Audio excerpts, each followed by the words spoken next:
In today's video, I'm not going to talk about marketing or sales, but I'm going to talk about money and why we should, as women, openly discuss money, our income, our expenses, and everything related to money. So, the idea for this video came when the other day, just to give you some context, a few days back I had gone to Palakkad with my children and I had shared some stories on my Instagram showing certain little snippets from our trip to Palakkad.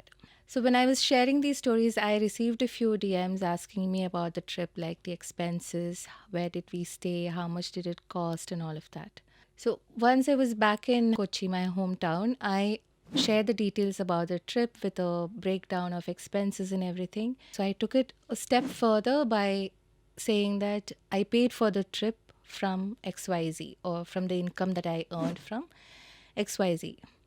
So immediately I received reply in my DMs from a fellow Muslim saying that I shouldn't be publicly sharing the information about my income because it can result in evil eye and people can take it the wrong way, so on and so forth. Now, this DM did not come from a place of hate. I have been conversing with that person for a while now, and she is someone that I consider an Instagram friend.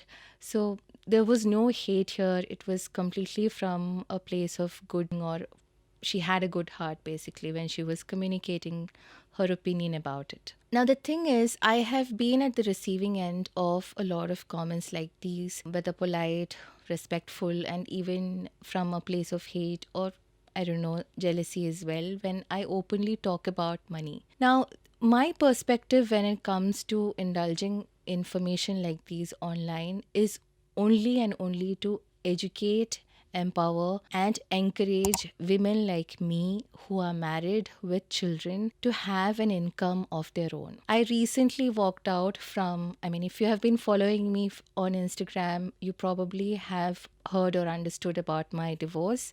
I recently walked out from my 17-year-old marriage with 4 children in tow. And one of the reasons I was able to do that was because I had some savings and I had the confidence that my skills are going to help me take care of myself and my children post divorce. So, whenever you see a woman like me sharing their income or sharing information about money or anything related to money online, and the first instinct for you is to stop them from doing so, then I would encourage you to take a step back and ask yourself, why do you feel the need to ask someone to stop sharing information about money? And from my personal observation and perspective, the reason why we are all so shy talking about money, or there seems to be a negative connotation about money, is because we have been conditioned to believe that money is a negative thing, that money makes us selfish, money makes us greedy. If you look at the movies that we grew up watching, if you look at the fictional stories that we grew up reading,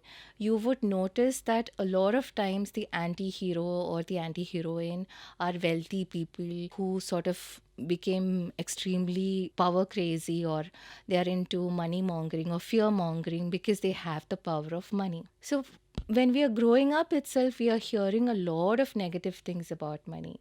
Money doesn't grow on trees. We do not have the money to afford XYZ. We have to pay for that and not for this. Sometimes our caretakers go even as far as telling us that we are not worth spending on, sometimes directly, sometimes indirectly. So there is always this negative energy around money, and this deep rooted conditioning is what makes us believe that we should not talk about money. So how do we change this? A lot of habits that we grew up learning needs to be unlearned. We have to keep reminding ourselves that money at the end of the day is just a tool. If we look at the ancient times, like back when human beings were mostly farmers or hunters or whatever, we were buying or exchanging goods through the method of barter system. So let's say you are a farmer raising goat and there is another farmer who is raising chicken. Then one farmer would exchange his goat milk in return for chicken eggs. So that's how people were exchanging goods back in the day. Then came currencies and coins, basically what we see now or what we use now. So basically, money is just a tool that we use to either purchase something that is a need or a want. If you go to a supermarket, you pay for milk, bread, and eggs, and the supermarket owner is going to use that money to pay, let's say, for his children's school or for medical expenses. And then the person at the clinic is going to use that money for, let's say, filling petrol in his car or whatever. So you can see how the money is rotating around in the economy. So, when something is helping us fulfill our needs and wants, how is that exactly a bad thing? And why are we being so hush hush about it?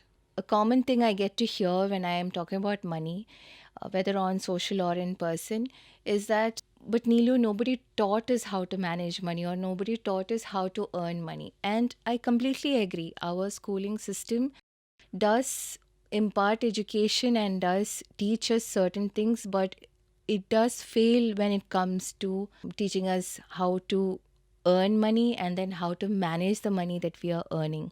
Many of us grew up without any idea on how to manage our salaries, how much to invest, how much to save, how much to even earn to have a comfortable life.